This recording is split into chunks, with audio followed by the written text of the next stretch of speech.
Just take that out of the meeting, yeah? Just feed me. Yeah, okay. That's the right one.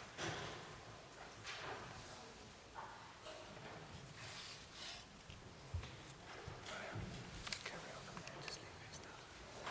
Just carry on. Yeah, sorry about that. There's a bit of amendment to the script. I would like to welcome the members of the public and press who are physically attending or watching on YouTube. The meeting is the second of our theme meetings for this municipal year on happiness and well-being in the pursuit of a healthier Newham and aging well. This theme is linked to priority one of the council's building a Fairer Newham corporate plan, and Full Council will focus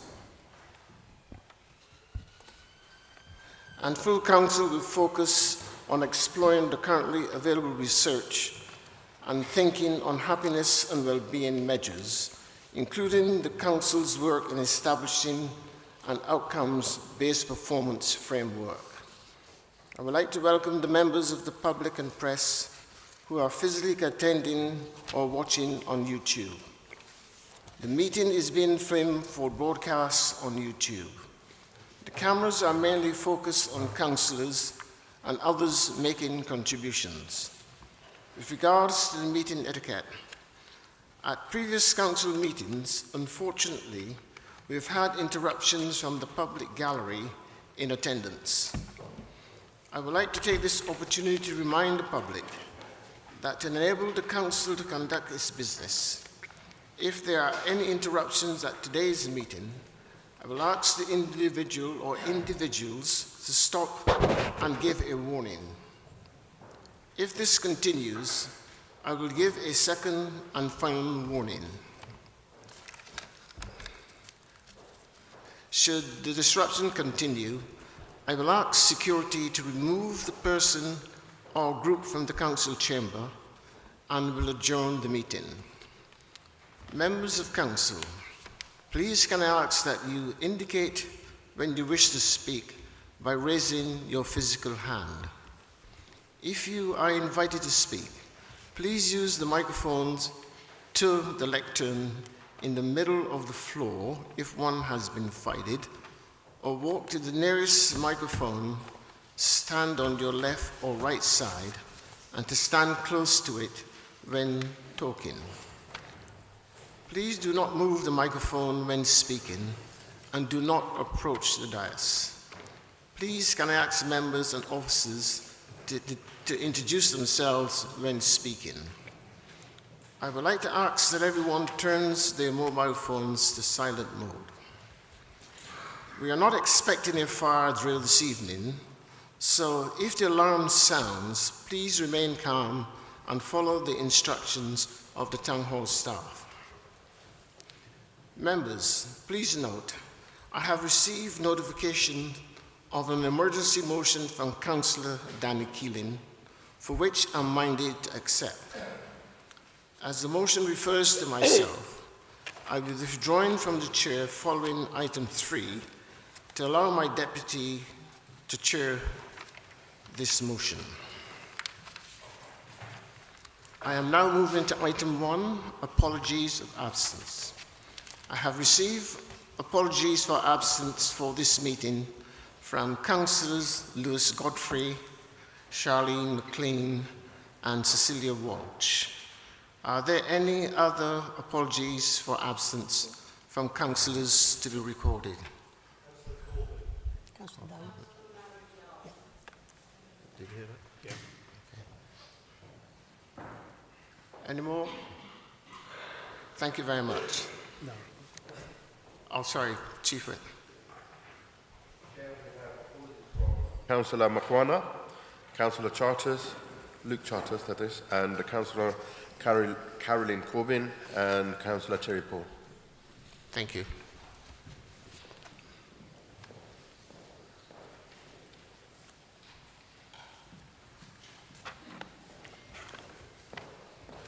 I move as a correct record. Chair, Yes. Also, Councillor Josh Garfield as well. Thank you. I move as a correct record the minutes of the last meeting held on the 27th of February 2023, outlined on pages 7 to 17 on the published agenda.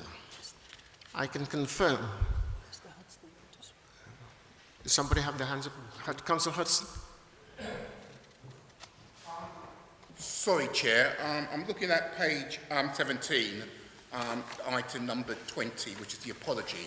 I do recall that you apologised twice at the last council meeting, and I would suggest that the minutes are amended to reflect that you made a personal apology.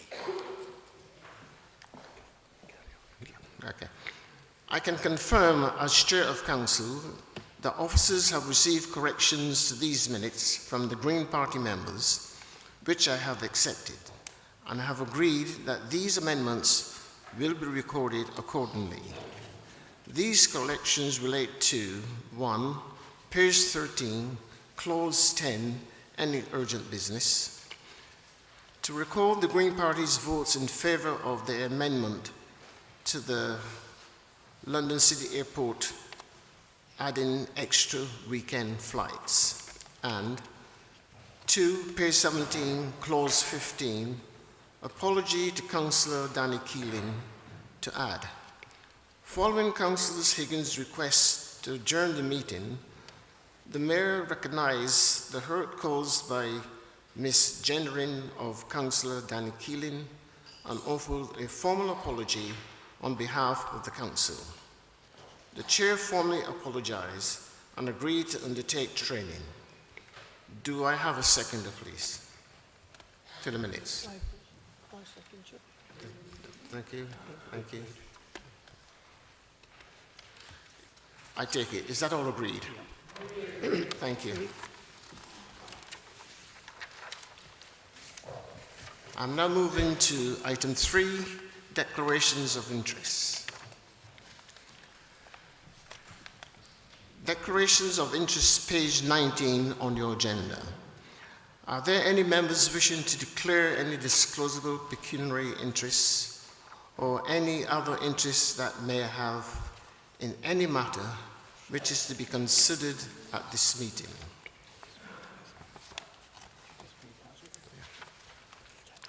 Members of the meeting held the 16th of January 2023 declared a personal interest in membership of a recognized trade union. Therefore, I am suggesting that there's no need for members to do so again.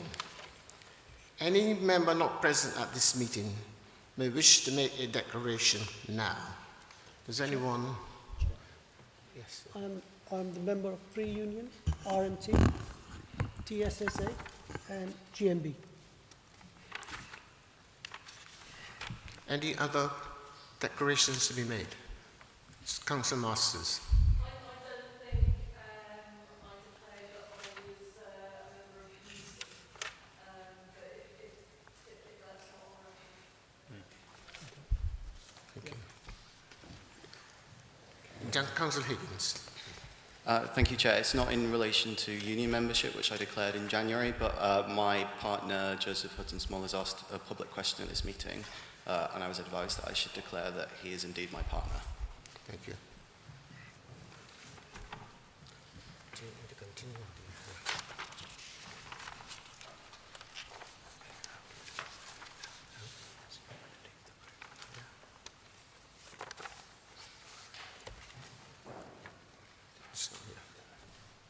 Right. Based on the announcement I made earlier, I am now vacating this meeting, and my deputy, Councillor Patel, will conduct this part of the meeting. So thank you very much indeed.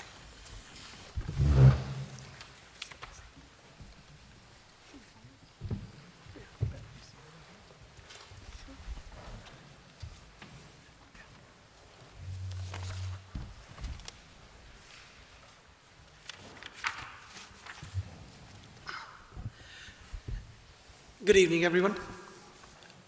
Urgent motion, proposal, Councillor Keeling, seconder, Councillor Higgins. I call upon Councillor Keeling to propose their motion which is outlined on page 20 to 23 on the supplementary agenda. Councillor Keeling, you have 5 minutes to propose.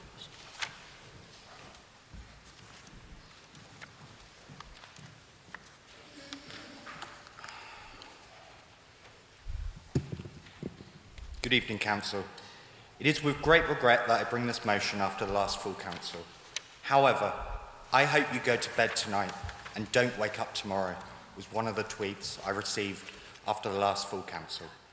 GB News stated, "You couldn't write this, it's like a comedy sketch." The Telegraph is quoted to say, "Labour councillors have attracted ridicule." Pink News highlights the fact that it was just a month after passing a motion to support the transgender community. The Evening Standard highlights the repeated misgendering by Labour councillors. After the event itself, I was hit with over 800 abusive tweets, 2 death threats, and feeling of abuse, humiliation, and discrimination in my workplace. Unlike GB News, I do not feel like it was like a comedy sketch, because I don't find this funny at all. As a council, we are here to represent the residents and the communities of the borough. I will remind colleagues that in our borough, we have the highest proportion of transgender residents in the UK, and they have the right to be respected, represented, and if they so wish be, able to enter this chamber and ask questions. The people we represent aren't all interested in politics. That's understandable. But those who wish to be like the people that come into this chamber, or those watching online, should see leadership from this chamber. They deserve not to witness or experience abuse when doing so. Our Code of Conduct states we have a responsibility to respect the community and work constructively with staff and others to secure better social, economic and environmental outcomes for all. It also takes on one very important principle of leadership. We cannot take for granted that we are elected by the people of our borough, and we have to show them some kind of leadership, whether it is representing our residents, a community, being in the cabinet, being the mayor, or even having the role, not just chair, but as the first citizen. As Newham's first citizen, we would expect the honorary title to be respected, to show leadership and be the face of our borough. Sorry, I am tired. Tired of having to go through this all the time since I've been elected. I have moved my pronouns in my email signature right next to my name. I've worn a pronoun badge, and I've even tried to assist in getting a new diversity training for this council. Until January, at the start of every meeting, I had to modify minutes of previous meetings. On the day we passed the motion on supporting the trans community, I was dead named by this chair and misgendered. To then, I quote, "In a member development training, I was approached by the chair with, 'I heard I have said something to upset you,' in which I responded, 'You constantly misgender me and use a name I no longer use.' The chair's response was as followed. He chuckled and said, 'Oh, is that it?' To walk on to another table and very vocally say, 'Oh, here's some people that like me.' The chair has had chances time after time to seek the correct training or educate themselves to ensure this does not happen. And so many times has he got it wrong. In fact, straight after this incident at last council, the chair of the LGBT+ from the Cooperative Party contacted me, offering the training. It was that simple to access. I'm just tired of this, and so is my community. I am not the victim here, but my story has some value, as it tells the story of what our community has to endure. If I was a trans resident wanting to come here and ask my local council a question, as is their right, I would expect dignity and respect. I cannot currently promise my residents that coming in this chamber or watching us online that their community will be respected by this chair. I cannot say that this chair would set the example and leadership and equality that he should be doing so in this chamber. I cannot promise them that this chair will not run them through abuse, humiliation, and not protect them from language that can be hurtful. I know this because I'm Councillor Vaughan's resident, and that was my experience. The chair of this council has ridiculed us all and the institution we are elected to. It is his actions which run us through Excuse the me, press. Councillor Keeling, you got 30 seconds left. If this chair is not capable of respecting the chamber, its members, its residents, and the role itself, then I suggest we need new leadership. Our residents' equality and respect come before party whips and lines. It is with that sad motion I am asking the Chair of Council to resign, and in doing so I hope we can restore order, leadership, respect, and create the safe space that our residents deserve when being in the room or watching online. Thank you, Councillor Keeling.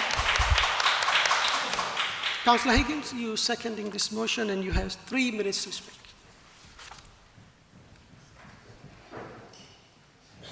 Thank you. Formally second and reserving the right for my remarks later on if necessary. Thank you. Thank you. Now I move to debate. Members, you have 3 minutes each. Any members want to take part in debate?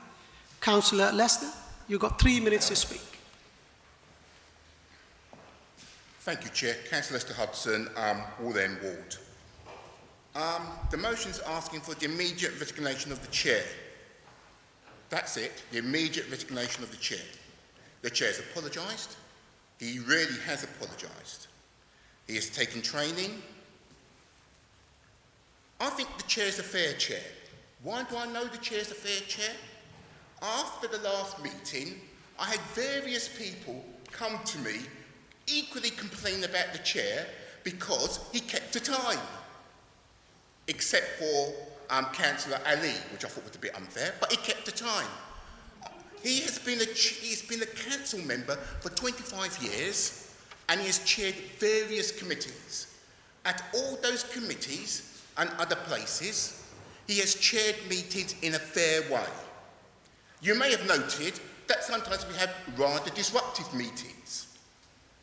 I've been to some worse meetings, but the Chair has chaired the meeting in an effective way. But I know because the meeting was suspended, we all left, we all came back, and we carried on the meeting. Now, I know that the Chair has difficulty with language, and I think I can park that to one side. Why do I say that I can park that to one side? The Chair, I was told referring to the Chair, actually Winston came into this country in 1961 or 1962.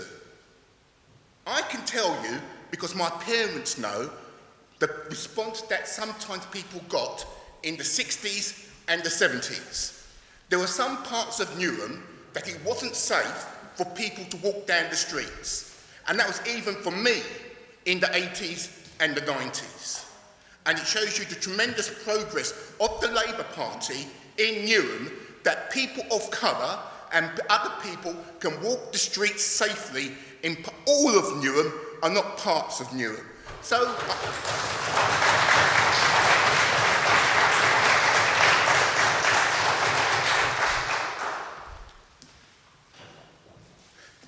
I know that the Chair has difficulty with language. My mother, in her 80s, has difficulty with language. Councillor Lester, you've got 30 seconds. I've got 30 seconds. Well, I'll give the Chair 2 tips. And the 2 tips I will give him are the tips that my tutor gave to me when I graduated from university. Number 1, know how the enemy thinks. And I think we all know who the enemy are in this room. And number 2, the higher you go up, the more subtle the discrimination becomes. Chair, people, vote down this motion. Thank you, Councillor. Any other member? Councillor James Hassan, you've got 3 minutes to speak.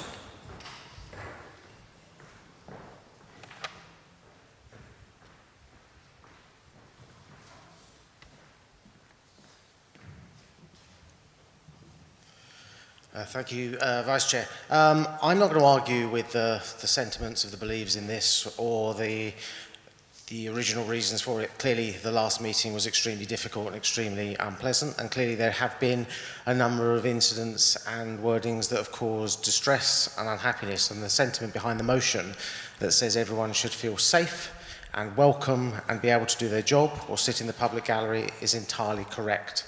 I think the motion has identified a problem, and I think it's a problem we all have to tackle and we all have to deal with. The concern I have over the motion is it appears to have identified a solution that I don't think is a solution, which is targeting of the chair. Because I think the chair clearly made mistakes in the last meeting, for which they apologised, and I understand committed to take training, which they have done. But there's a whole load of stuff in there that was not the responsibility of the chair, responsibility of the council, responsibility of other people, which we all have to take a collective responsibility for. So a motion, no confidence in the chair doesn't strike me as proportionate to what done. It's a wider issue which we all have to work together on. I'm not going to diminish the movers' problems and issues that have come out of the last meeting. I used to work for Hacked Off. I've met people who've suffered a media pile-on. It's hideous. I've not experienced it on the same level myself, but I have been a victim over the years of prejudice. In the last election, I had a homophobic leaflet pushed through every door in my ward. It is not nice to be on the end of this. It is distressing. It is difficult. We all have to work together to make this better. But what I am certain of in the chair, having spoken to them and knowing them, is it isn't done with malicious intent. And I think what is said is always an issue and can be a problem, but the meaning and the sentiment behind it are also important. We've moved a long way from when I first came out and got involved in the LGBT movement. It wasn't LGBT, it was LGB. Bisexual had just been added from lesbian and gay. Transgender issues were not even part of that debate. They've become it.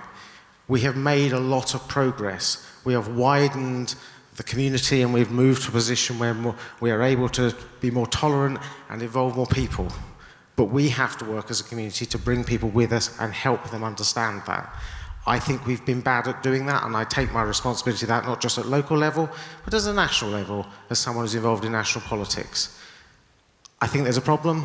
I think we have to find a solution for it, but I don't think no confidence in the chair is the solution to the problem we've had.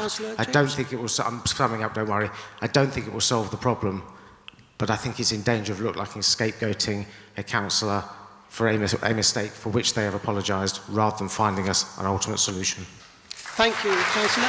Any other member want to speak? Councillor Rita, you've got 3 minutes to speak.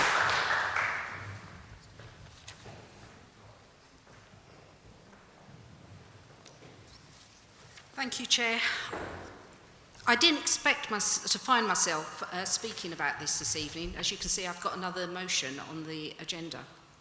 But it really saddens me that colleagues in this chamber who thought they were acting collegiately, who offered hands of friendship, have now turned against the others in this party. And it worries me. It worries me because I've known the chair for a long time. The chair was a very good inductor to me on the Labour Party and was of generous help and consistent with what many other colleagues have said. But the reason why I've moved to speak about this is because this happened to me 2 years ago. I misspoke and I've regretted it ever since. But what it cost me was dear. It cost me my health, it cost me my temperament, it cost me my career. And I regret it to this day. And what I say to people who put things like this forward, think about the consequences, think about what you're doing, and think about how painful this is. I don't want to go on much further because it's hurtful to be accused of something, but it's even more hurtful if you don't apologise. The chair has apologised repeatedly. I spoke to the chair the day after. The chair is full of remorse. If we're anything in this borough, we're kind. And I hope that others will adhere to that as well. Thank you. Thank you, Councillor Rita. Any other members? Councillor Erneston, you've got 3 minutes to speak.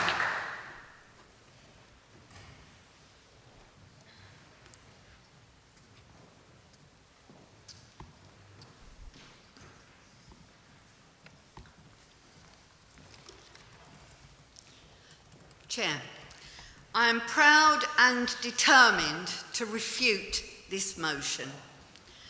Our chair has given 25 years of conscientious and energetic service to the civic life of this borough and is indeed my own ward councillor.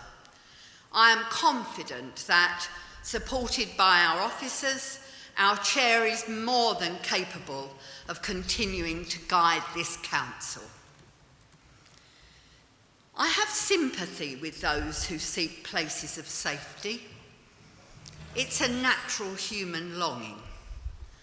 But experience shows that the more life is actively lived, the less safe it becomes. If we are going to live life to the full, to make the most of however many days we have, we will learn that life is not a comfort blanket, but a bungee jump. And I can confidently assert that no one gets out of it alive. And if we live life to the full, with the best will in the world, we will make mistakes. And when that happens, let the one who is without sin cast the first stone. In the absence of stones, I move that we recognise the integrity and kindness of our colleague and chair and vote against the motion. Thank you, Councillor Ernest.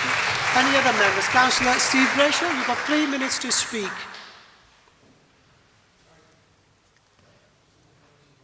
Sorry about that. Yes, Councillor Higgins.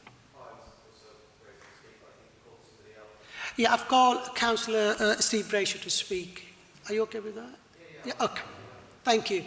Councillor Steve Brayshaw, you've got 3 minutes to speak.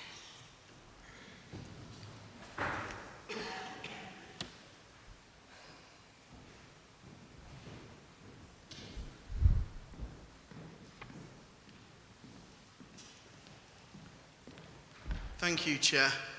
I'm Councillor Steve Brayshaw from Royal Docks Ward. I came out as gay when I was 24 years old and have been welcomed by this council since 2009. And Newham Council has ever celebrated the diversity of its councillors. Just look around. We have councillors of all religions, sexes, sexualities and genders, and have worked to be an inclusive environment for everyone. A few months ago, the Labour group of Newham councillors unanimously supported a motion on trans rights. And since then, our Green colleagues have done nothing but criticise us. Criticise any accidental mistake on gender. And yes, there have been a few.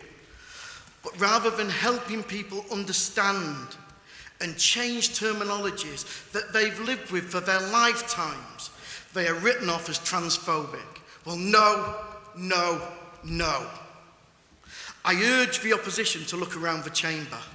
On these issues, we are your allies, not your enemies. And our chair, who has a long, distinguished and unblemished career, you have lambasted publicly, denounced as a phobe, and now call for his dismissal. Well, shame on you for doing that.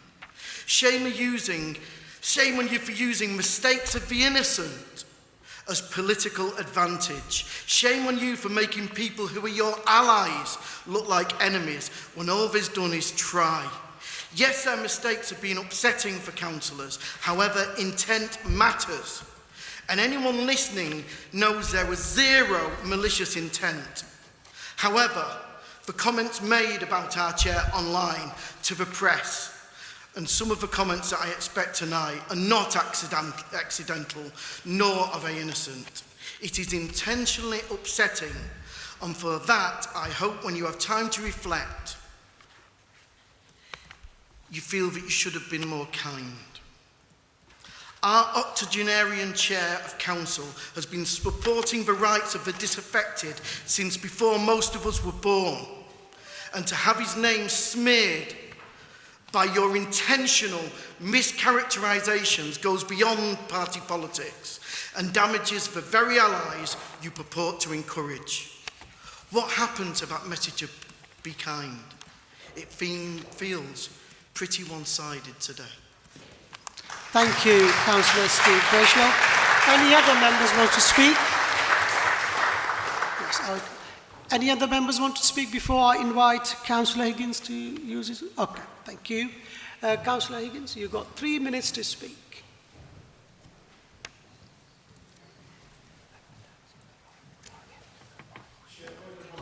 Thank you. So, excuse me, Councillor Higgins, 1 second.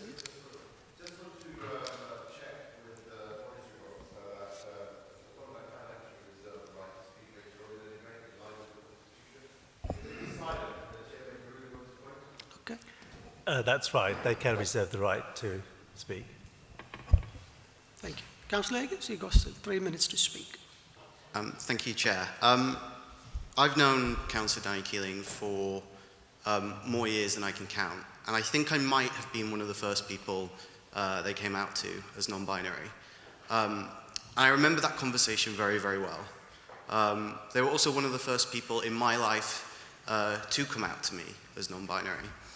And I remember what I said to them there and then. I said, I'll probably make mistakes.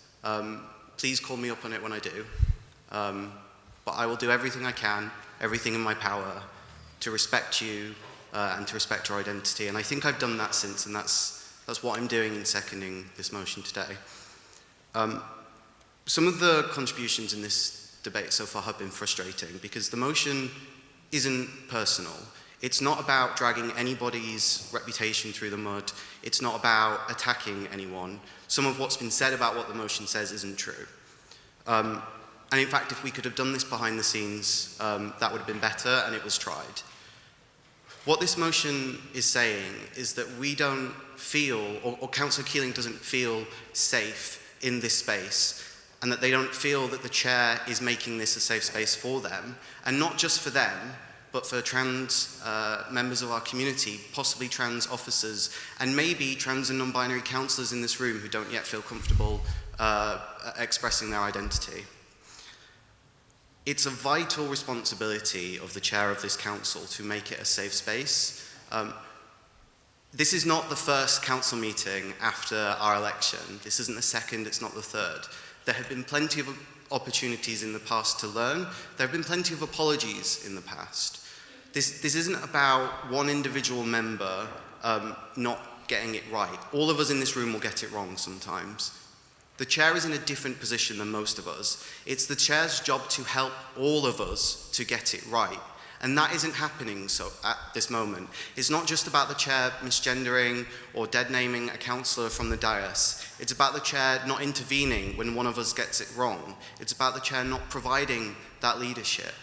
And they've had the opportunity so far to show that they would provide that leadership, and it's unfortunate and very, very sad that that hasn't happened. That's why I'm here today supporting Councillor Keeling with their motion. And what I would say, just very clearly, this is not party political. Councillor Higgins, you've got thank you. 30 seconds. This is not about attacking the Labour Party. The Labour Party isn't mentioned in the motion. This is about creating a safe space for councillors, for officers, and for members of the public. And I hope it is with that intention that this motion is taken, and I urge councillors to support the motion. Thank you. Thank you, Councillor Higgins. Any other members? Councillor Rohit Dasgupta, you'd like to speak? You've got 3 minutes. Please.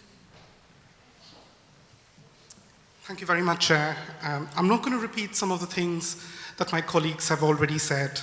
First of all, I'm going to address directly Councillor Keeling and Councillor Higgins and say that I am sorry about the words that were used in the last council meeting, and I am really, really glad that the chair apologized for the words that were inadvertently used. People in this chamber will also know that people on this side of the bench, we all actually went up and we apologized to you personally for what's happened. I will not understand what transphobia is because I'm not trans. And the same way that people will not understand what racism is who don't belong to a non-white race. As a queer person of color who has faced racism, who has been called the P word, as also a queer person who has been called the F word on the streets, I have seen what discrimination is. Some years ago, within the confines of a Labour Party meeting, I faced homophobia. And I still remember walking out of that room and Councillor Vaughan coming up to me and asking me if I was all right. And I was really, really glad that there was someone over there who showed me that sense of support. Councillor Keeling over here and Councillor Higgins mentions that it is not personal, but Councillor Vaughan has been name-checked in this motion. They have talked about right-wing media, and I have seen some of that, and it is absolutely horrible. The same stuff that Councillor James Asa mentioned during the elections, stuff that was sent about us, it hurts. It hurts to have that kind of pylons be put on you. Again, this motion is not going to change that. We as a council, who are absolutely committed to wiping out transphobia, who are wanting to be allies, getting rid of the chair is not the answer, but we will challenge right-wing media, and we continue to challenge right-wing media within this confines of this council and within the confines of this party. It was also mentioned that a lot of things have happened behind the scenes. I don't know what has happened behind the scenes, but what I can say is that in front of us, we have apologized. I know that Councillor Vaughan has agreed to have training, and I think this motion is not the answer to the alliance that we need to build in a growing face of right-wing transphobia and right-wing racism and right-wing homophobia. I really, really do urge the opposition party over here to think about it. Thank you. Thank you, Councillor Rohit.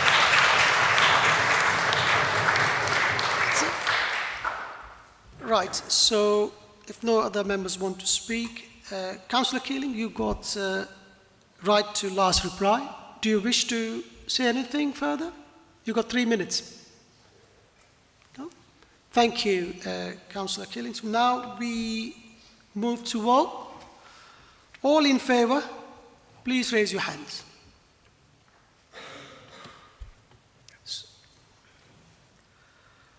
All those against, please raise your hands.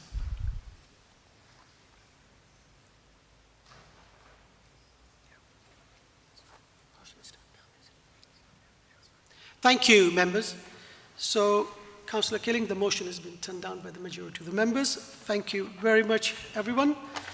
As the Chamber have shown trust in Councillor Winston Wong's chairing, I would like to invite Councillor Winston to continue to chair this meeting tonight. If somebody can invite. Thank you all, members, for your cooperation. Thank you.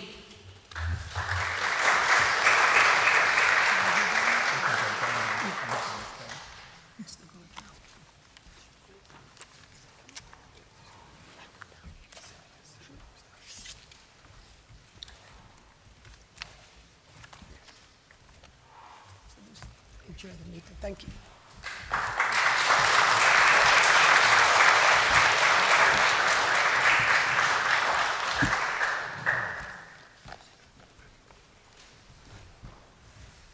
Thank you very much, colleagues. Thank you for your trust in me. And I did hear some of the debates. I will say nothing further. But if anyone needs to come and talk to me about anything, I'm quite open to what they have to say. So thank you very much indeed.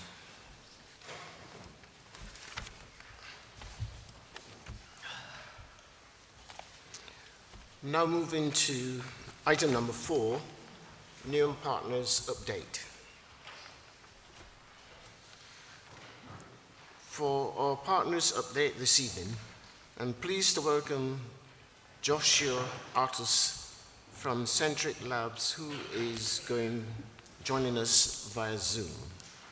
Centric Labs' role is to layer a biological lens to environmental data to generate geospatial specific insights that help us continue our health justice journey. I believe he's going to join us on Zoom. Is he here? Hopefully you can hear me. I'm ready to speak. Yes, we can hear you. Thank you. Good evening, everyone. I understand I've got 10 minutes, so I will try and be as quick and professional as possible, and thank you for giving me the opportunity to speak. I'm going to share my screen, and so I can walk you through some visuals. Otherwise, you'll just see my face, which isn't that interesting for the evening. And a little caveat, if you do hear something, I have a little bulldog who's snoring away next to me, so that would be the sound in the background. Okay, so as I was kindly introduced, I work at Centric Lab. As it says, we are a team who use neuroscience, policy and analysis, and environmental data to identify how biological inequity contributes to poor health outcomes. I will come on to these phrasings a little bit further. We build community tools, work with organisations, and work with public authorities such as yourself. So let's start. What is health? Health is the ability for our biological systems to enter stability after experiencing a trauma or stress throughout our entire lifetime. This is an important definition. We can now move on to the idea of what is ecological health.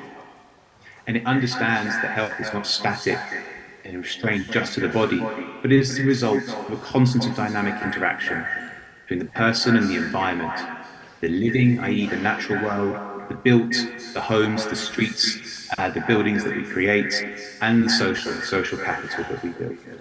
It's very important we start working with these definitions because we can then start using science to be more accurate. So the little diagram on the screen is what's called the HPA axis. And I'm just going to read out a bit of a definition, bringing some research to you here, that the HPA axis is a complex set of direct influences and feedback interactions among three components. You have the hypothalamus, which is located in the brain, and the pituitary glands, which are somewhere in your abdomen, and your adrenal glands, which sit just above your metabolic system. It is a major neuroendocrine system that controls the physiological reactions to stress, and I'll come on to stress in a moment. And it helps regulate many body processes, including digestion, the immune system, mood, and emotions, as well as issues around things like sexual capability and energy storage and expenditure. And it has a central role in regulating metabolic systems, cardiovascular systems, immune systems, and including central nervous systems. As I mentioned before, a stressor, which relates and responds to the HPA axis, or vice versa, is a threatening agent. And I think rather than articulate what's on the screen there, a stressor could be very much seen as something like a physical one, like an air pollution, something from the environment. It can be noise pollution in an unwanted place, but it can also be something like the experience of marginalization. What happens is that over a long period of time, people experience chronic stress. And this constant exposure to these stresses starts to impact that HPA axis, this little diagram that we see there. And that dysregulation means it's harder to regulate those metabolic systems. It's harder to regulate one's own immune systems, as well as their endocrine systems. And all of a sudden, we're seeing these different pathways developing to poor health. So other than having major beard envy of Professor Robert Sapolsky, I'm trying to signpost you to that this work is a long journey in building on the great work of people like Professor Arlene Geronimus, based in the United States, whose works focused on the concept of what's called the weathering effect. And her question was, why is it that African American women face worse health outcomes than other people? Unhappy with the idea that it was to do with their genetics, her research identified that it was the chronic and disproportionate exposure to all the discriminations and marginalization that African American women faced, including racism and misogyny and other forms of challenges they face in a patriarchal society. And it was that chronic exposure to all of those stresses compounding that weathered their internal systems. And the same will be for Professor Robert Sapolsky, who's based out of Stanford University.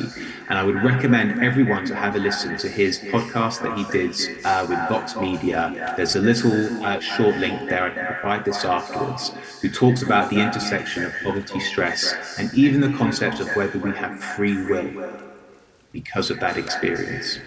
So it's very important that we base ourselves on understanding how this all comes about, that non-communicable diseases have been shown to be associated with the chronic exposure, the allostatic overload that occurs.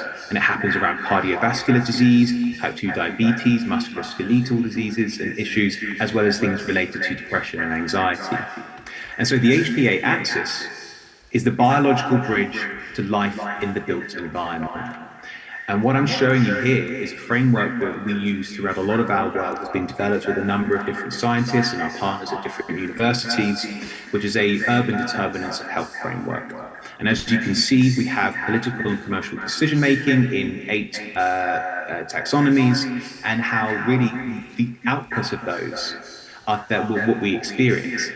And that health that we experience is the biological and quantifiable measuring stick for the successful outcomes of the macro political and commercial decisions. This is a baselining framework to evaluate the risk factors and weightings on different peoples. When used with an intersectional and anti-racist practice, it can help review and determine A, decision-making, but also B, the mitigation strategies. So I'm going to give a couple of examples that's coming up. So I think many of you will be aware that by 2025, there's new government legislation coming through that the property rented sector market, both private and social, that has to have an EPC rating of at least C or above. Well, as it stands, according to open access data, there are over 66,000 homes in Newham that rated D and below. Now, initially, we think this is a good idea. Retrofitting homes, improving insulation, very good. However, there is a risk that if it is too expensive to do, people will sell that property to another purchaser. Not everyone can buy, and all of a sudden a rental home has gone out of the market. And all of a sudden there is a risk to people being exposed to more environmental stresses and psychosocial stresses as a result of having to find homes further away and less quality and perhaps in more dubious circumstances. And this is where we say that actually retrofitting is healthcare. And I know that Newham have a good initiative on this, but maybe it's an opportunity to double down with more things like they're doing in Canada and different states of interest-free loans.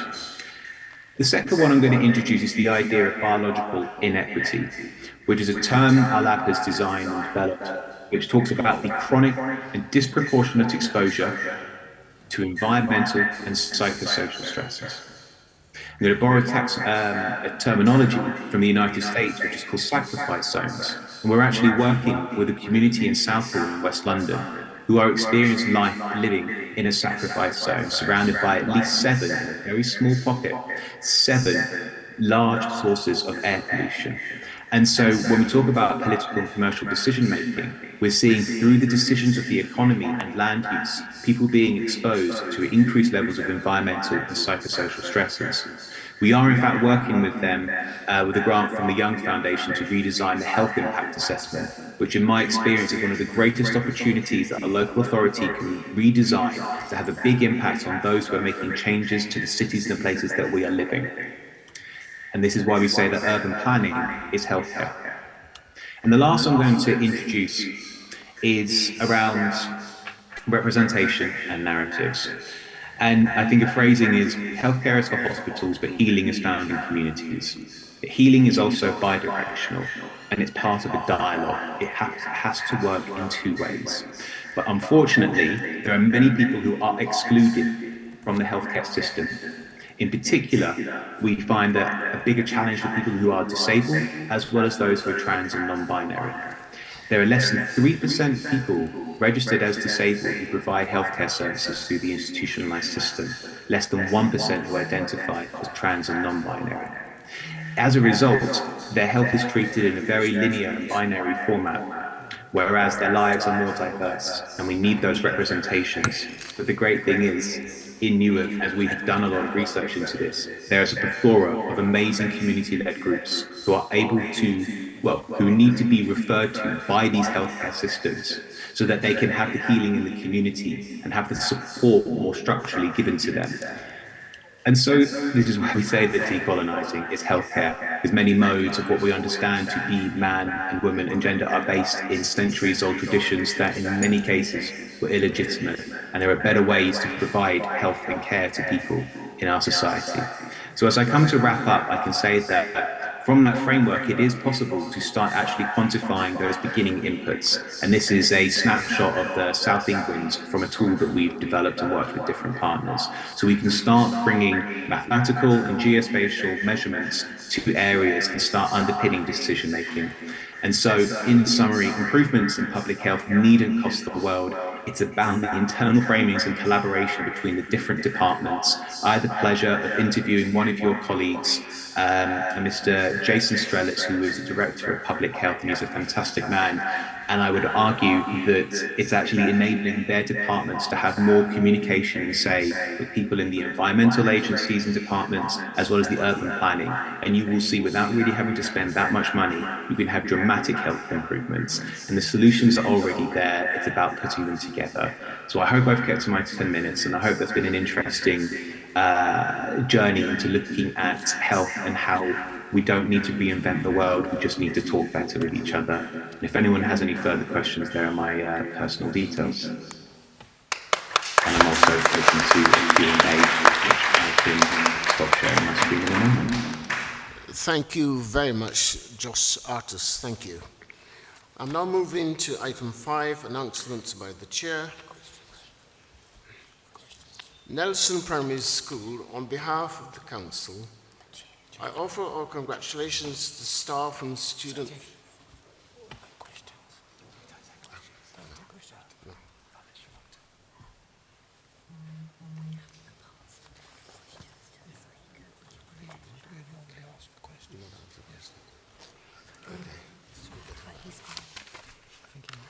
Are you still there, Miss Artis? Hello? He's there.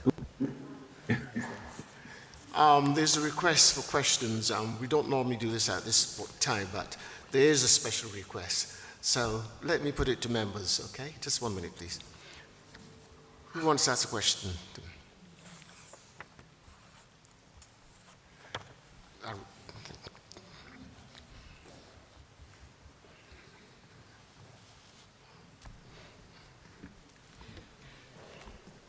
It's Councillor Chowdhury for Cannington North. It's a fascinating presentation, and I work for the UK's National Academy of Science and come across this concept of allostatic load before. It's a very important issue that you're looking at. My question is, how confident are you that some of the links you've described are due to allostatic load, and how far back does the data go that you look at? Because there's lots of competing theories, and I guess the challenge for policymakers would be, do we channel resources into urban planning, or should we actually be thinking still about healthcare provision and providing treatments in the NHS for certain conditions, and looking at discrimination within the NHS, which has affected the outcomes for people of different minority groups? Second question, if you can take it, is, do you find the same link within white working class communities who have also faced this challenge of allostatic load? Thank you. Thank you for the question. It's a very good one. I'm not a scientist, so I'm not going to go into great depths about allostatic load. I can signpost you to some work on it. What I would say is that by observing this metric of allostatic load through the wider determinants of health, we are tackling health from an upstream point of view, whereas the healthcare services are there for care on a more downstream basis. I think that's one positioning. From allostatic load and overload, it is possible, and there is vast amounts of research and insight into the multi-generational experience of stressors. There is a high knowledge base, in particular, and I hope it's okay for me to say this, but of people of a South Asian descent have a propensity to retain fat, and this was often the result of multi-generational exposure to famines that were put upon the colonial era. And so from an epigenetics point of view, the idea that their bodies were stressed to dysregulate can be passed down to generations. And so, for example, a pregnant mother, if I can use that term, who may be experiencing chronic stress and issues related to it, has a better chance of passing those dysregulations or passing on the air particulates that she would be breathing into the bloodstream and down. So that is where the allostatic load is a long historical story about why we have such health challenges amongst different communities. Seen across your question about white working class communities, or at least whiter communities, Well, we have to look at everything from an intersectional perspective, and whilst there are white communities who have faced a huge array of challenges, not the same as every challenge, and there's always going to be differences in those numbers. But very simply, yes, you will find, for example, high levels of obesity in children who live in areas that are structurally disadvantaging to them, just as you would to children, for example, who are from a racialized background, whether that be black, brown, and other minority ethnic groups. So I would recommend that if anyone wants further reading, we have a website called urbanhealthcouncil.com, where a lot of this stuff is signposted further information written by a diverse range of scientists. Thank you. Mayor Fiaz. Thank you very much, Joshua. My question is in relation to the framework that can be applied when it comes to urban planning approaches, and your thoughts, given your engagement in this space around constraints of national planning policy framework. We're currently going through our own local plan review, where we've elevated the health, well-being and happiness of our residents through our approach and understanding around all manner of things that we have to be considering as part of the local planning review process. But are there any specific constraints that you think are a major impediment to local authorities such as Newham being able to really advance with this type of thinking in our own urban planning policy frameworks because of the constraints nationally? Because that would certainly point to an area of advocacy that we should be doing as part of our campaigning role as a local authority. Very good question. Thank you very much. On individual constraints, there are quite a few. I will give a couple insights onto that. Firstly, there's no working definition of health in the National Planning Policy Framework. This is left, in my opinion, opaque and can be led to interpretation that can be positive and equally can be negative. So the first place to start would be a good definition of health in relationship to the built environment. From constraints, yes, the overall desire to deliver on homes, it means that people's well-being comes at a great cost. I don't know how you can tackle that and challenge that, but I think it is one. From an environmental point of view, something that we have not seen is adequate work towards restoring the quality of green space. And I don't just mean having parks, I actually mean the deep microbiome quality of greenery. And if everyone here remembers what it's like the last time they walked through a deep woodland, they will recount that it smelt and almost tasted differently. And that is because there are trillions of microorganisms in biodiverse environments like that our bodies ingest. We actually have 1.5 trillion microorganisms in our gut bacteria, most of which are gained in our interaction with the world. And so when it comes to green space, having just open plant grass is not enough. We also see that a good quality gut health, which many people will recognise and acknowledge, leads to very good immune health. And so it's simple interventions about having good, for example, ecology, as well as good planning and zoning usage around the use of social spaces. And from a personal point of view, the quality of ground floor B1 commercial space that is delivered often in residential buildings, that is put to better use. It's a struggle that I'm aware the Greater London Authority has been working on for about 10 years. I remember sitting on a board for that.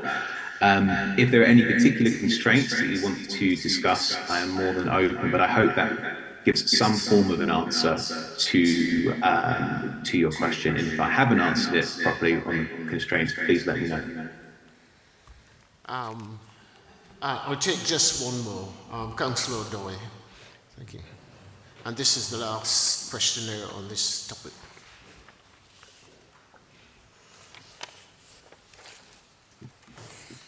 Hello, thank you very much for your presentation. I'm very interested in what you were saying about African American women and how racism might cause them to have more stress-related health issues. My question is that in the past, people may have experienced more racism, whereas nowadays it's more microaggressions and it's a lot more subtle. So I want to know, is the impact the same where people have experienced racism or microaggressions? Are they having the same sort of impacts on their health? And on the back of that question, I'd like to ask, where it's so subtle, is research still able to take place? Are people still reporting what's happening? And do you have any ideas on how we can support our residents who may face microaggressions, who may not know how to even articulate what they're going through, but they just know they're facing discrimination? Thank you.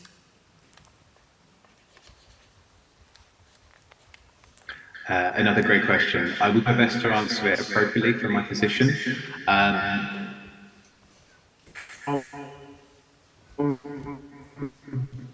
The concept of microaggressions, psychosocial stressor.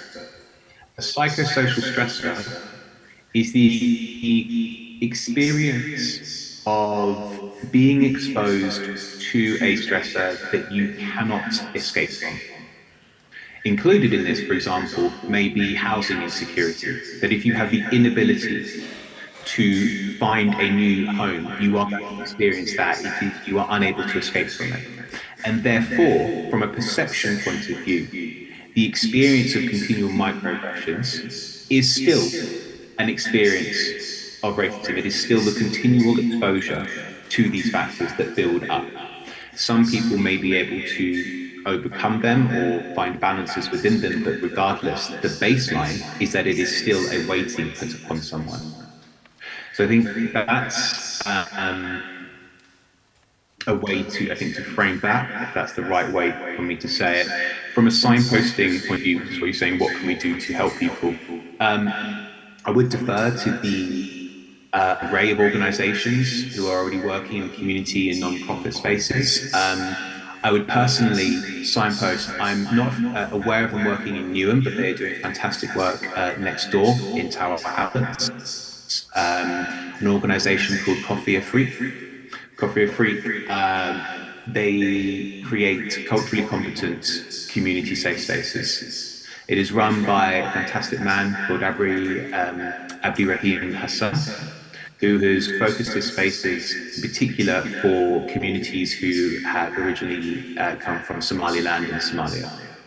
And it is through the safe spaces and the social spaces and the community hubs that he has developed that he is actively reducing issues for young men, in particular those who may find themselves vulnerable and exposed to issues such as crime and drugs, for example, as well as caring for older women and giving them the opportunity to be in environments where they can actually express themselves.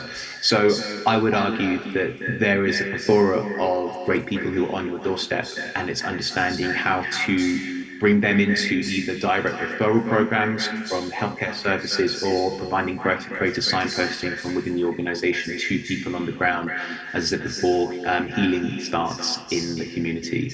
So I hope that is an answer that is most appropriate. I feel it is the most appropriate, and I hope it gives you hope that maybe tomorrow you might go on Google or another search engine and find some great people who are doing some papers. Once again, thank you very much, Josh Watson. Thank you. Thank you for having me. Have a good evening. Yeah, thank you. I'm now moving to item 5, announcements by the chair.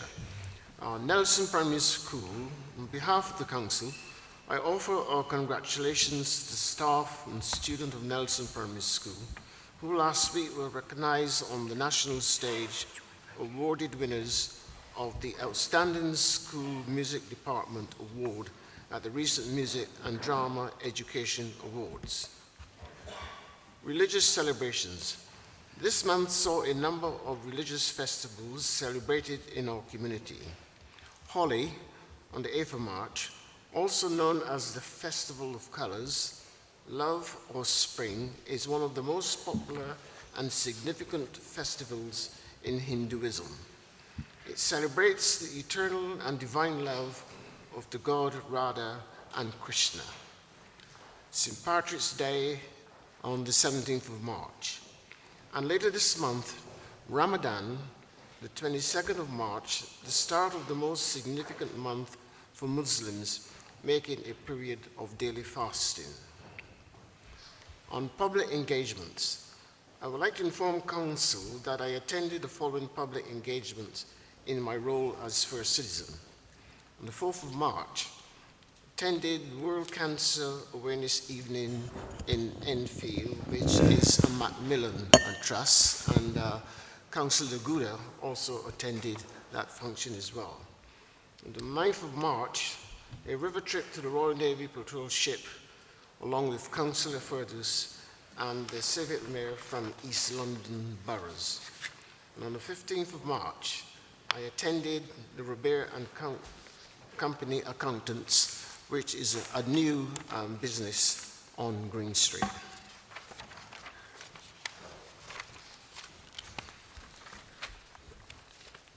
I now move to item 6, announcements by the Mayor. Announcements by the Mayor, Roxana Fiaz. Thank you very much, Chair. I just have two points to make this evening. The first is on a personal note, but also on behalf of the Council. I wanted to convey my deepest sorrow and condolences to Councillor John Gray, who, along with his sisters, lost their mother last week, and I wanted to use this opportunity to convey our collective sorrow for you during this very deep time of sadness. The second thing, colleagues, and I know that we'll be engaging in a more broader debate further down on the agenda when we come to the motions and the report on the health, wellbeing and happiness. Today actually marks International Happy Day, and for the 6th consecutive year, Finland has ranked number 1 in the table or the league of the most happiest place in the world to live. So I trust we will be inspired in our debate this evening as we discuss health, wellbeing and happiness. That's it. Thank you very much, Chair. Thank you.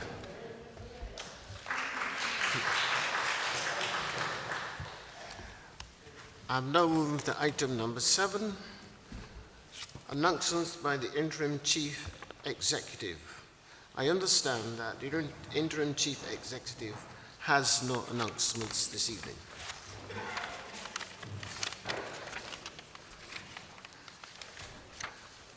Item 8, any update from Cabinet members or Deputy Cabinet members and Commissioners.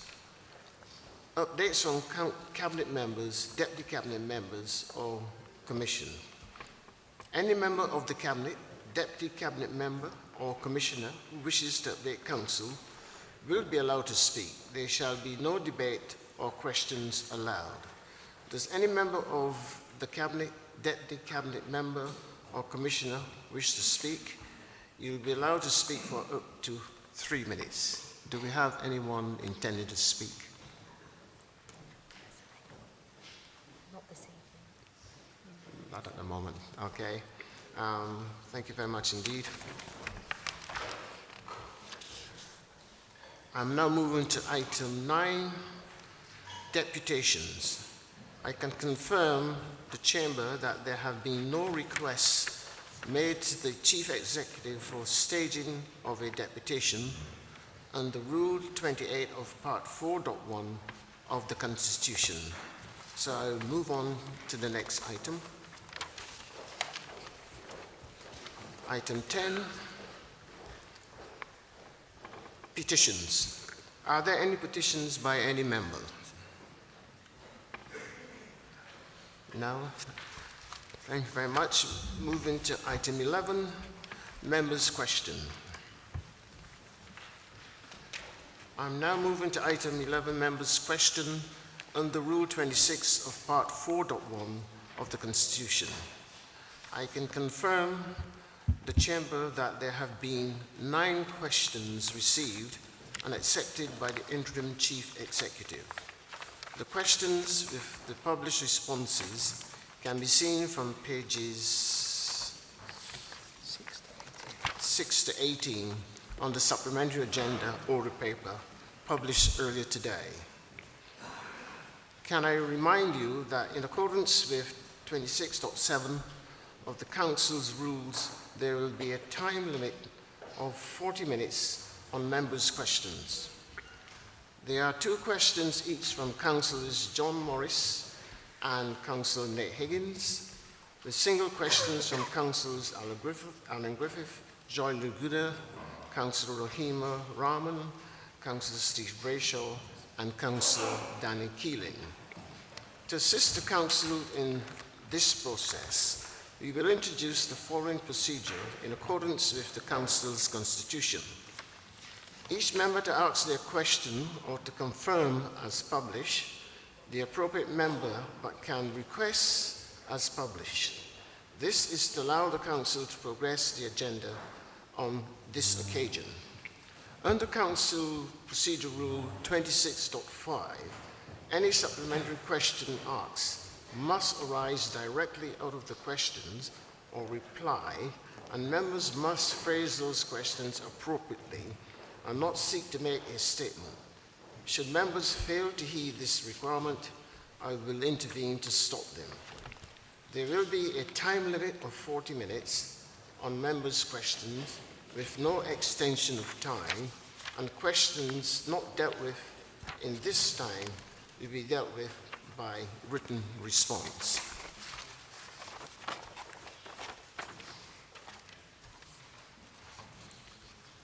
Question 1. I call upon Councillor Alan Griffith to ask their question. Councillor Griffith.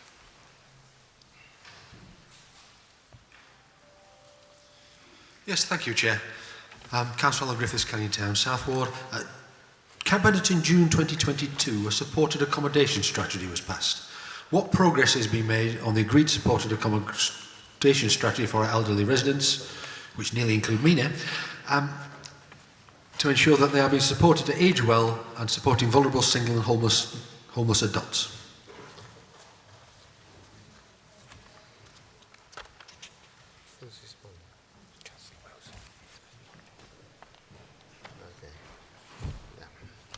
I call upon Councillor Neil Wilson, Cabinet Member for Social Care, to respond to the question or to confirm as published. Your response, please.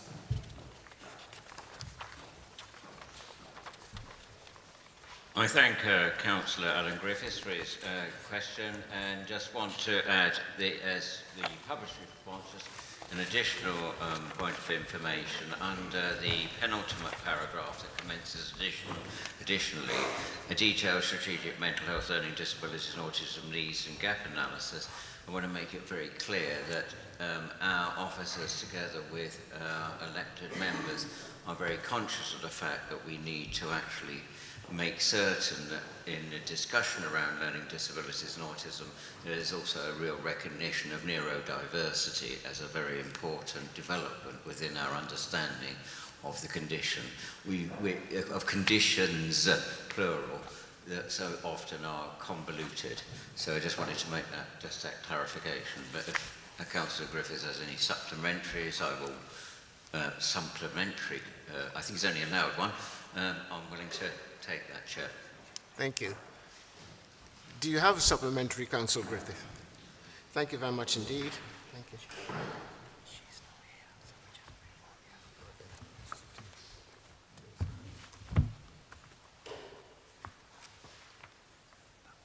Right, the next question was put by Councillor Joy Luguda, but I don't think she's present. In that case, we'll move on.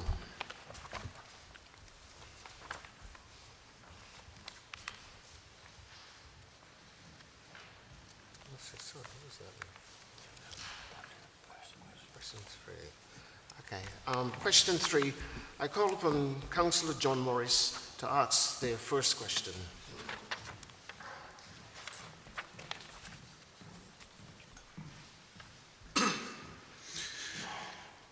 Building a Fairer Newham corporate plan mentions happiness 6 times and happy 5 times. Can the council tell me how this emphasis on happiness compares to other local authorities and statutory bodies? call upon Mayor Roxanne Affairs to respond to the question. Thank you very much, Chair, and thank you very much, Councillor John Morris. I'm going to refer to the response as printed in the supplementary agenda and look forward to receiving your supplementary question if you have one. Thank you very much. I have no supplementary question. Can the Council provide a summary of how building a Fairer Newham corporate plan and budget aligns with the manifesto commitments made by Newham Labour Group regarding health and wellbeing? Councillor Fiaz. Sorry, Mayor Fiaz. Thank you very much. Councillor John Morris, I just refer you to the written response to your question in the supplementary agenda that's been published. It's quite extensive. I'm happy to read it out, but I know that there's going to be quite a full debate, well, I hope, on the substantive motion relating to this theme and topic. I have no supplementary questions. Thank you. Thank you very much indeed. Question 5, I call upon Councillor Higgins to ask their first question. As published, thank you.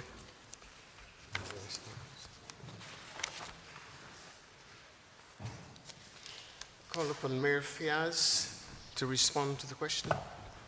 Thank you very much, Chair. And similarly, in response to the question from Councillor Nate Higgins, just referring to the as published response in the supplementary paper.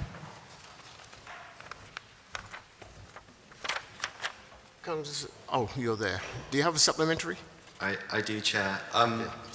Thank you for the very well-detailed response to my question. I was particularly interested on the reference to the annual review on childcare places within the borough, and particularly the ward-level review as part of that. As councillors will know, there was a ward boundary review change in May last year, which, among many other things, recognised the difficulty of crossing some of the railway lines in Stratford and building the new ward boundaries. I was wondering if prior to those changes, the ward level review took into account ease of access to those places, or would people in, for instance, Stratford Olympic Park be expected to travel to what is now Stratford for childcare places, and therefore can we expect that to get better as part of this review? Sorry for the very detailed supplementary. Mayor Fiaz, would you like to respond to the question? Thank you very much. The consideration by the Council, as per its submission to the Local Government Boundary Review, did take into account issues relating to access to important community facilities such as these, and a determination was made independently by the Boundary Commission as we are now experiencing it. And as the Council proceeds with reflecting and reviewing its provision for all of its residents in a way to ensure the optimal level of inclusivity, those issues relating to ease of access, not least ensuring that we are targeting the most in need, are taken into account, and there will be a process as part of that review of engagement with local ward councillors to get their views.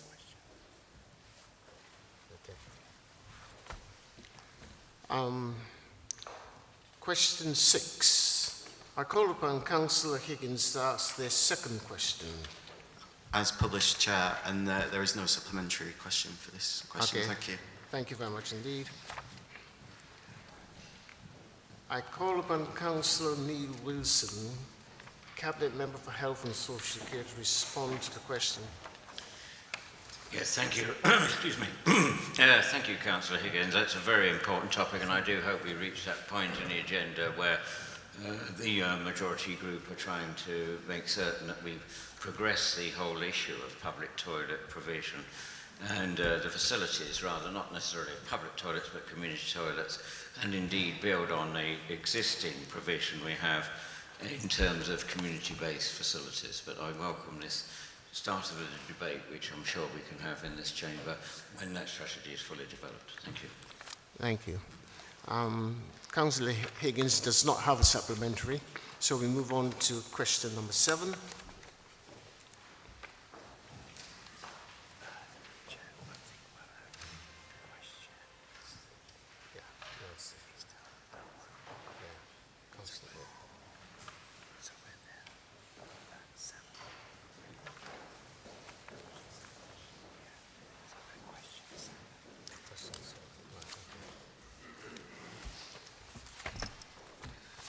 Now, question 7, I call upon Councillor Rohima Rahman to ask their question. Councillor Rahman. Thank you, Chair. Councillor Rohima Rahman, Beckton Ward. Many of our residents have health and care challenges. This was made worse by the COVID-19 pandemic. Engaging with residents has shown inequalities in their experience of receiving health and care provisions. This particularly affected those dealing with language barriers to services. What approach in the Council Health Equality Programme taking in ensuring all residents can engage with our services?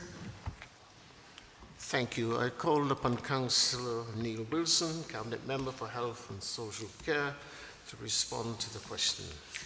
Yes, thank you, Chair, and thank you, Councillor Rahman. A very important issue again.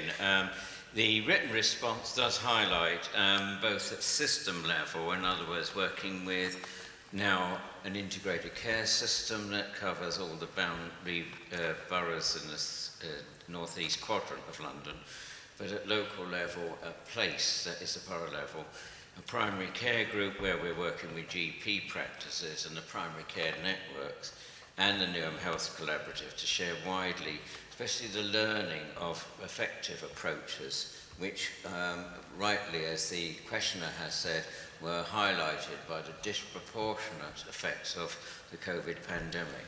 And, sorry, I'm trying to move this microphone out of the way. In terms of the very important issues of how do we engage with people whose language is not, their first language is not English, and others who have other linguistic barriers to the access of services, it is important, I think, that we see this in the one council approach of the very important programme that this majority group is having now for the second term of its majority party programme in terms of the council's tackling racism, inequality and disproportionality programme. That is a particular lens through which we can look at the insights shared and the insights actioned. And I'm willing to take any supplementary, Chair. Thank you very much. Councillor Rahman, do you have a supplementary question? No, Chair, I don't have any supplementary questions. Thank you. Thank you very much indeed. I'm now moving to question 8. I call upon Councillor Steve Brayshaw to ask the question.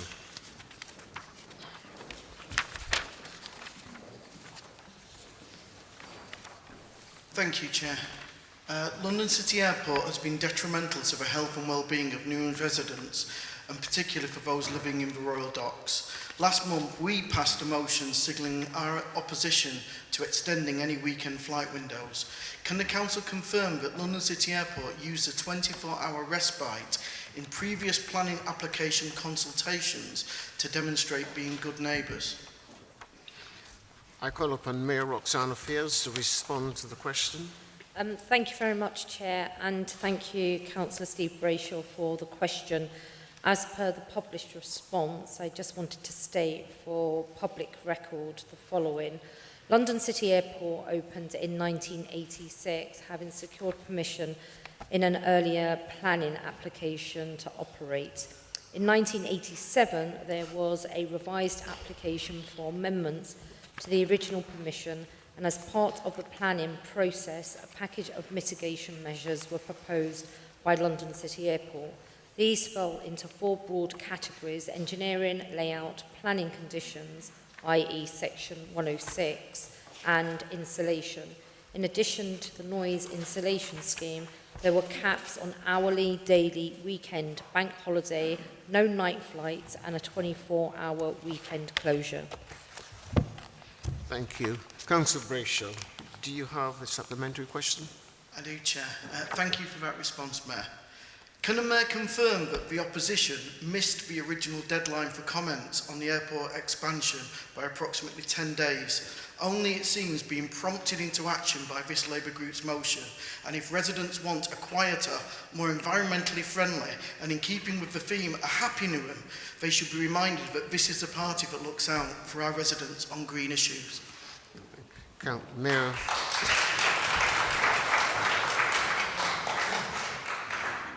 Mayor Fiaz, do you have a response? Thank you very much for that supplementary question, Councillor Steve Brayshaw. I can't comment on the lateness or otherwise of submissions, but I wholeheartedly agree with your other comments. Thank you. And finally, question number 9. I call upon Councillor Danny Keeling to answer their question.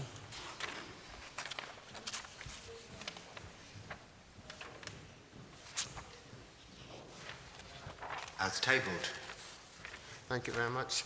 I call upon Councillor Neil Wilson, Cabinet Member for Health and Social Care, to respond to the question or to confirm as published.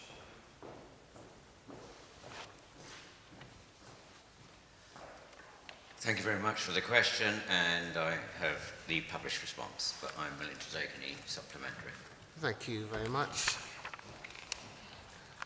Councillor Keeling, do you have a supplementary question? Yes, please. Thank you for your response, Councillor Wilson. My supplementary is how long for somebody is being mentally, physically or financially abused does it take them to give them a safe place to stay after reporting this? Councillor Wilson, do you need to respond? There is a very real concern about the time lag between reporting and the issue is certainly one that is on both my radar and my Deputy Councillor Mumtaz Khan. You ask a very important question, and I'll get back to you with more detail from our ELF partners, that is the East London Foundation Trust, where both Councillor Khan is a representative of the Council of Governors, and I spent 9 years being a governor myself, but it is a national issue, and it's certainly one that is certainly in our purview to ask these questions, and I will welcome also the involvement of my health scrutiny colleagues who are doing a real good piece of work on the mental health provision within the borough. Thank you very much, Councillor Wilson.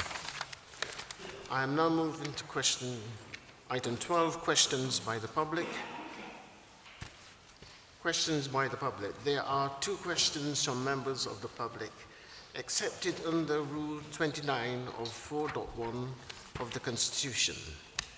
In accordance with the Constitution Rule 29.2, 20 minutes of the Council time is allocated to questions. The questions, along with the responses, are attached on the supplementary agenda order paper published earlier today, to be found on pages, let me check, 17 to 19. I understand that Joe Hudson Small is not in attendance this evening and has agreed to receive a written response. I think that will be done. Thank you. That concludes this item, and I will now move to the next item. I will move to the next item, which is item 13, updates by the Chair of Overview and Scrutiny. Overview and Scrutiny Work Programme and Future Commissions. Councillor McAlmont, do you have updates you wish to provide to Council this evening? Please,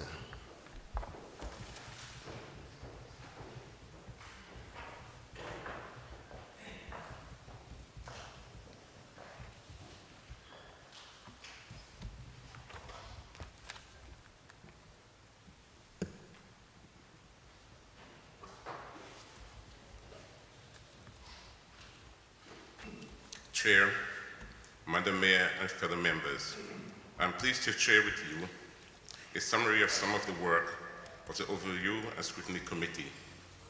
At its meeting on the 16th of February, the Overview and Scrutiny Committee received update on the program of community assemblies and community infrastructure levy spending, and the strategies, plans, and finances of the various interventions being made to help sex workers in the borough, as well as questions to the Cabinet Member for Sustainable Transport and Environment, Councillor Asser. At its meeting on the 16th of March, the Review and Scrutiny Committee reviewed council performance based on its achievement and target as set out in the corporate plan. The committee is continuing to keep intervention being made to help sex workers in the borough on its agenda, and I've written to the mayor with the committee's initial findings and suggestions on the matter. At its meeting on 25th April, the committee will receive a report from the Health and Other Social Care Scrutiny Commission on health inequalities in maternity services in Newham, which it is anticipated will then be referred to the Cabinet and the NHS for consideration and executive response.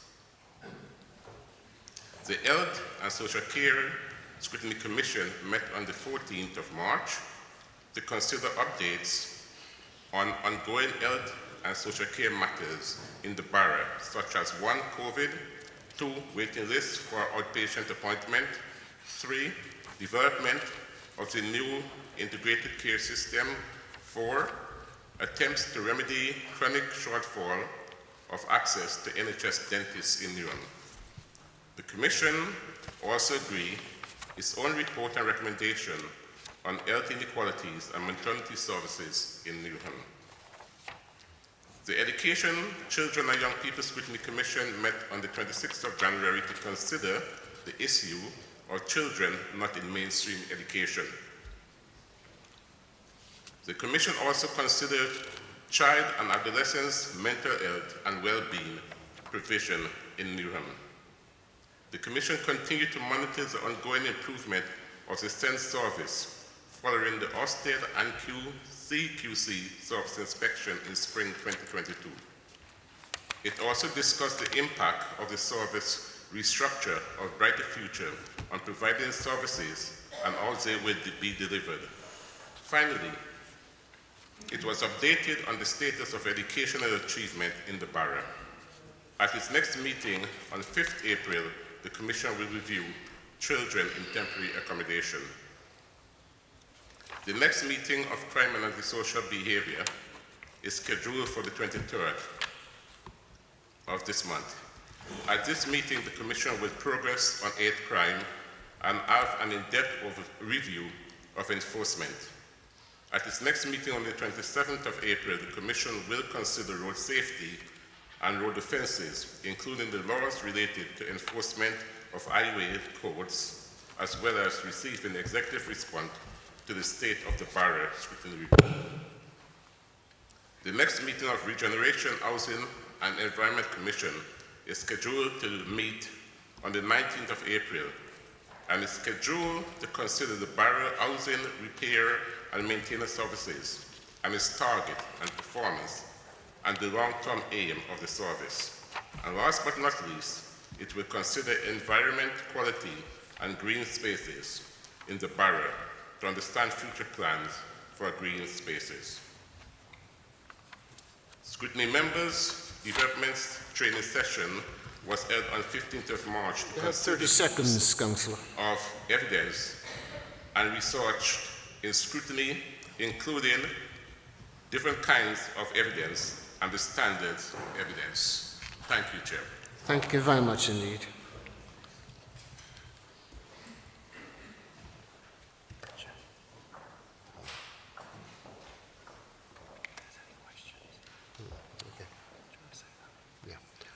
Any questions to Councillor McAlmont? No, thank you very much. Moving on to item 14, speeches from members. In accordance with Part 4, Rules of Procedure of the Council's Constitution, paragraph 18.4, I have agreed to speeches from Councillors Rohit Dasgupta and Councillor Nur Begum. Councillor Dr. Dasgupta, you have up to 5 minutes. And I can remind councillors there will be no debate on these speeches. Let me start, of course, by thanking Chair and fellow members. The theme today for our council is happiness and well-being, two important and very ambitious targets to pursue for our borough. My speech today will take this framework and discuss an issue that goes beyond the boundaries of Newham, but has had a devastating impact on the health and happiness of the people, not just here, but across our nation. I'm talking here, of course, about the government's UK Asylum Bill, or as they like to call it, Stop the Boats. This problematic bill has been condemned internationally and by legislators across the UK and will bring in harsh and punitive policies against some of the most vulnerable and traumatized people who are making a perilous journey just to survive and lead a fulfilling life. Earlier this year, Councillor Rita Chadha and I brought a motion that as a council we believe that everyone's right to asylum should be treated equally and fairly. It also further resolved that as a borough, we were now going to be part of a wider network of local authorities promoting inclusion and welfare and becoming a designated borough of sanctuary. I also thank Councillor Sabia Kamali for helping us with this motion. And it is in this spirit that I make this speech today. Over the past few months, we have seen a dangerous rhetoric emerge in mainstream media, fueled by the government, which has seen increasing hostility towards migrants in this country. Any discussion on health and well-being has to put this in the context of the crisis we face now. I'm proud that the administration has taken a strong stance on this issue. The Mayor and lead members have done public statements welcoming refugees and asylum seekers in this borough, and we have a dedicated service through Welcome Newham to help and assist with queries for those wanting to resettle here. Of course, work like this doesn't happen in isolation, and it would be amiss not to mention the many voluntary and community organizations that continue to provide this service despite government cuts and hostility from unsympathetic right-wing actors. Let's be clear. The bill is possibly illegal and definitely one of the most inhumane pieces of legislation which will bring untold misery on people who are trying to flee in hospitable conditions. Every time this government faces a crisis of their own making, migrants have to be scapegoated. That's the way it is. The great Shivanandan famously said, "We are here because you were there," indicating the continuum that exists between colonialism, migrancy, and assimilation. From the Nationality Act of 1962 to the present legislation, I want to take time to acknowledge the labor that migrants have put in to making this country what it is. Shiva goes on to say, racism, state racism, which sets its imprimatur, an institution and popular racism, changes with the economic and political system. The national racisms of industrial capitalism have yielded to the common market racism of global capital. It was disheartening to see a letter signed by local labor authorities, including our mayor, asking for action following 100 asylum seekers being moved from a hotel in Greenwich to new homes against their wishes. Those who seek sanctuary in our borough deserve to be able to build their lives in an environment free from hate, where they can thrive and their well-being prioritized. This is their home, and they must not be forcibly removed. But what does it mean to be contained and dispossessed by the state, to borrow Spivak and Butler's quote, on the juridical violence that is meted out to bodies when the state decides who deserves to belong and who must be expelled? As I make this speech in Newham, I'm proud of the diversity of this borough. Just look around you. From the NHS to our schools, to our small businesses, to politicians and officers here. Some councillors in this room, from Councillor Laguda to Councillor Vaughan, were indeed elected at a time You have 30 seconds, when the very Councillor. presence of people of colour was seen with hostility, and their presence in public life was itself a form of radicalism. Several of us are migrants or children of migrants. The happiness we feel being in this borough comes from this rich multiculturalism of the borough we call our home. As we talk about happiness and well-being today, I hope we can continue to champion migrants and show our complete defiance to the racist bill that threatens the happiness and well-being of Newham. Thank you very much, Chair.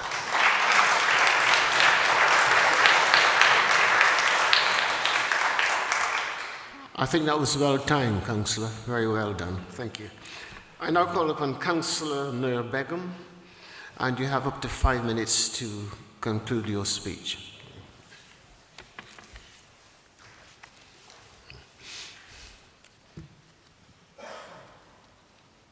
Thank you, Chair, for allowing me to give my maiden speech to full council. I am proud to represent the resident of Little Ilford Ward since your election in May.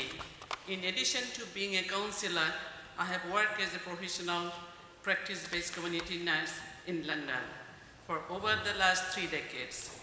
I first studied from my nursing and midwifery diploma in Bangalore, in India, and then I completed my nursing training in Saudi Arabia before moving to the work in various NHS hospitals across London.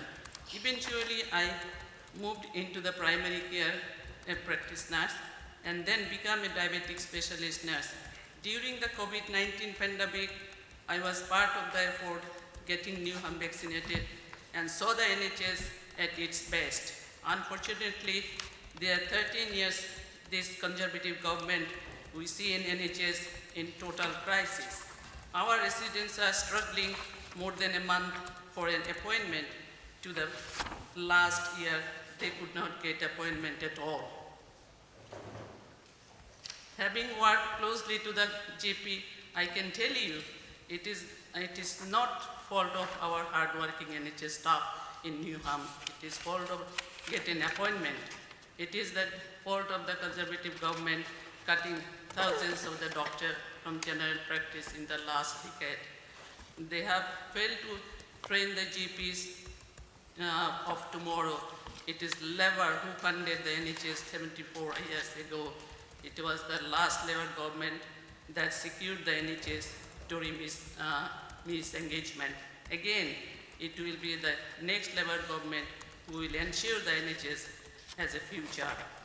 We will invest in doubling medical school spaces, double the number of district nurses, qualifying annually, and create 10,000 more nursing and midwifery replacement each year.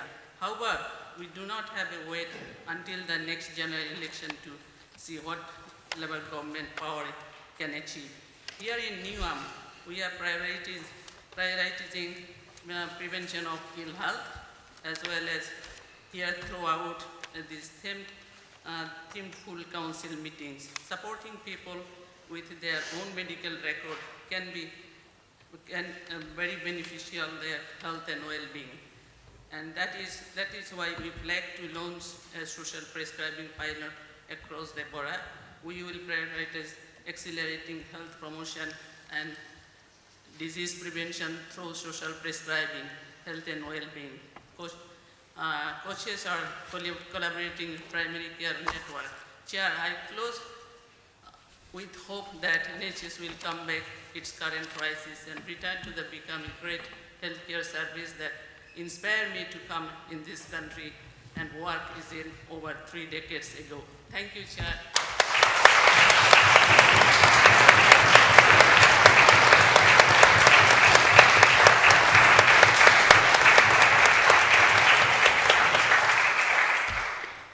Thank you very much, Councillor, for your speech to this council. Thank you so much. Well done. I am now moving to item 15B, motions. There are 5 motions to be considered for this meeting. 1, happiness and well-being.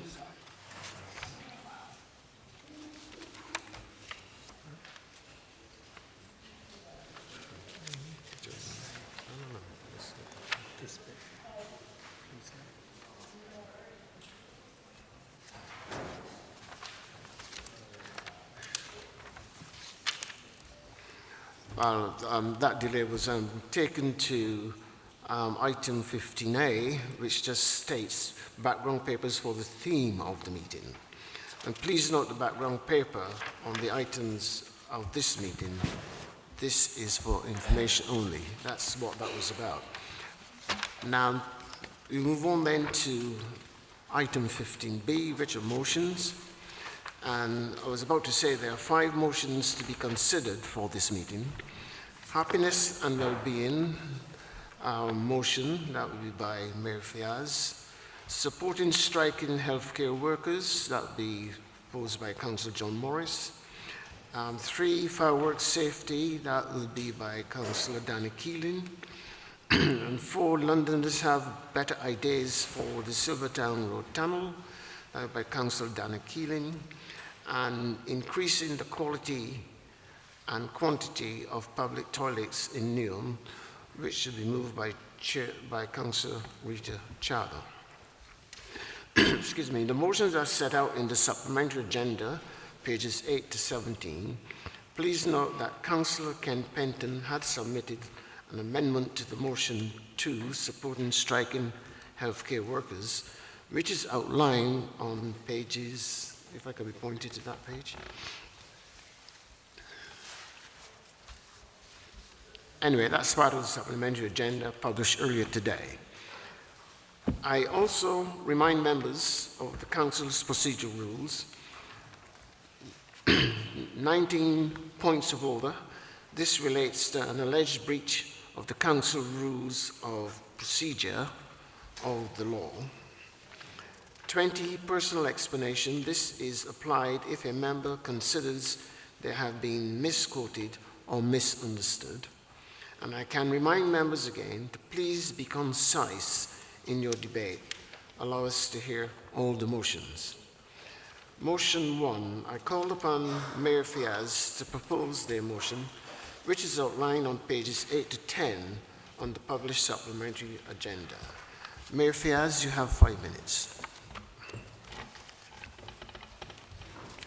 Thank you very much, Chair. Colleagues, as mentioned earlier, today marks World Happiness Day, and for the 6th consecutive year, Finland has ranked the top. And for those in this room that aren't familiar with the World Happiness Survey that's conducted each year, some 150 or thereabout countries around the world are surveyed by some of the most eminent experts in this field, including one that I'll come to in a short while. And these countries are analysed across a number of factors, from the levels of social support in a country through to their sense of their own health, issues relating to the support networks, how they feel about their sense of freedom, generosity that exists in their lives from the communities and networks around them, and also, crucially, the absence of corruption. Now, as you all know, today's theme for Full Council is happiness and wellbeing in the pursuit of a healthier Newham and ageing well. And a healthier Newham and ageing well is one of 8 missions that we are pursuing, and we have been on this trajectory of embracing happiness and well-being and the health of our residents since our experience of COVID-19. We actually published our COVID-19 recovery strategy back in July 2020, where we positioned the health, well-being and happiness of our residents as becoming the principal primary marker of economic success here at the council. And we made this decision because we needed to. And the reason that we needed to change our measures of success was because for too long we had been following the government and Treasury definitions of success, which meant that jobs, quantity but not quality, productivity and even an increase in land value were elevated more than those really important human facets that can contribute to a sense of well-being and happiness, your sense of comfort, your sense of security. It's not negating the importance to, the importance of access to income generations, that economic security, but we wanted to ensure that in light of none of these existing metrics really telling us a proper story about the impact that we were having as a council on the lived experiences of our residents living here. And despite you know, the fact that we had huge amounts of investment coming into the borough that was really not being felt in any material way. For instance, in 2021, 24% of our resident population were estimated to be earning below the living wage. And we know too well those often stated statistics about the features of poverty and inequality that exist in our borough. So we've embarked on a new course, and it's another area of innovation, and it's a demonstration of our willingness to look at the world in a different way, but not to negate the importance of the economic justice that we need to be achieving for our people, alongside issues of racial justice and environmental justice and health justice, because all of these things play a part in our sense of feeling happy, being well, and being able to maintain healthy lives. But healthy lives also require healthy environments. So we're measuring health, happiness and well-being, and I must say at this juncture that we've been inspired and we must pay tribute to Professor Lanyard's work on this issue, and we've been working with a range of academic partners to develop, you know, a significantly important framework. And as per the motion, I am urging all colleagues to note the recommendations and ask that you endorse our continuing work in this area and our campaigning to ensure that government recognises the importance of health, well-being and happiness as it progresses with the plans for this country. Thank you, Chair. Thank you. Councillor Neil Wilson to second the motion. Yeah, thank you very much, Chair. I'm very happy to second this motion in the context of, as the Mayor has said, continuing the work that we are building on in terms of paragraphs 3 under where we say on page 10 of the supplementary. The plans to use health, well-being and happiness measures. I could spend hours, but I will not because we're running out of time, saying that I have in front of me the Office for National Statistics data and analysis sheet from February, that's the latest, of February 2003, where it's quite clear that the UK government in one arm has an update on our progress as UK across 10 domains of national well-being, personal well-being, relationships, health, what we do, where we live, personal finance, economy, education skills, governance, and the environment. It's well rehearsed that there is a great interaction between the health and the high levels of feeling anxious at this time. We've got a percentage here of very low levels of anxiety compared with what you might expect, but that is about who do you measure that against, what is the outcome, and it's about whether people are most or completely satisfied with their health, the amount of leisure time. All of these determinants of health are seen in a wider context, but this is a campaigning council, and I'd like everybody to support this motion on the grounds that we've got 10 domains of national well-being that the UK public told government, the UK public and our residents certainly tell us that they were the areas of life that mattered most to them, their personal well-being, their relationship, their health, what we do, their finances, the economy, the education skills, their governance, and a trust in that, and in the environment. And it links together with a really important theme. So I commend this motion. And in the interest of time, can we please move straight to the vote, Chair? Thank you. Thank you. The motion is to move for the vote. Those in favour, please show. Thank you. Those against? Any abstentions? Therefore, we now move for the vote.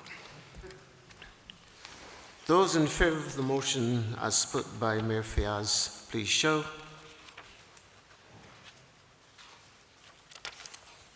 Thank you. Those against? Any abstentions? The motion is carried.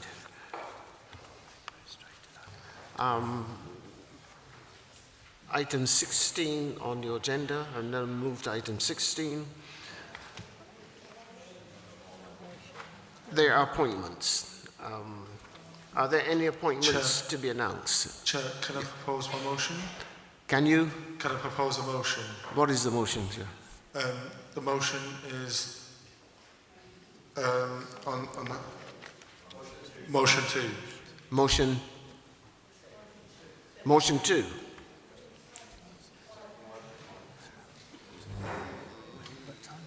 But the thing is, we have 30 seconds on the watch. No one has proposed to move standing orders. So, according to the Constitution, we should close at 9 o'clock. So you have 30 seconds, Councillor. I have nothing to say. Thank you.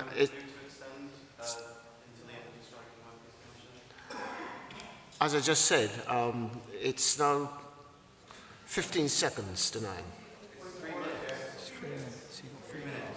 Okay.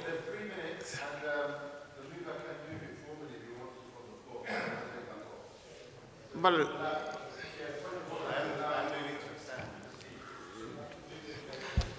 let's deal with the councillor at the microphone. I'd like to move the motion, please. Right, is that seconded?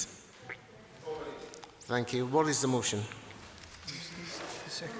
The motion is as tabled, and I would like to move to the vote. Thank you. Those in favour in moving to the vote?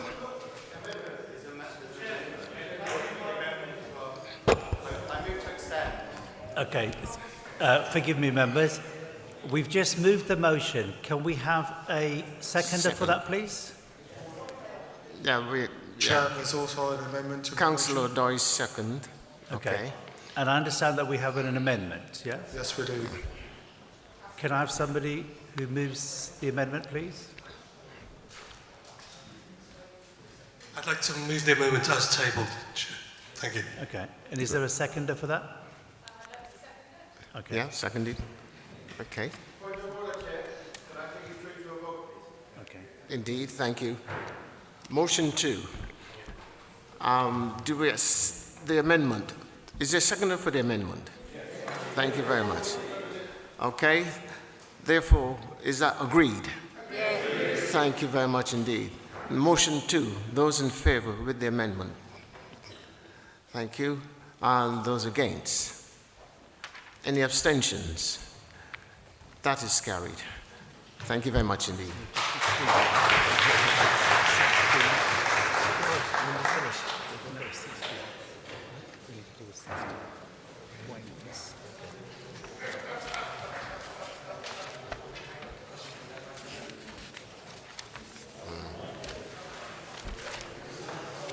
Right. I'm instructed that we have to move to item 16, appointments.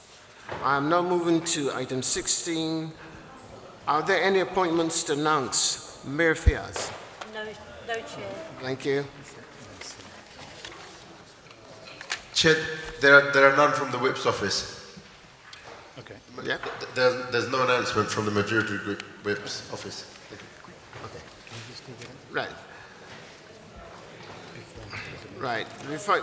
Before I close the meeting, I would like to move that the date of the annual council meeting be changed, as the current schedule dated of the 18th of May falls on Ascension Day. I move that the annual council meeting should now take place on Monday the 22nd of May 2023 at 7 p.m. Council, please vote on this. All those in favour, please raise your hand. Thank you very much indeed. And those against? Any abstentions? Therefore, that is carried. And thank you very much indeed for your patience.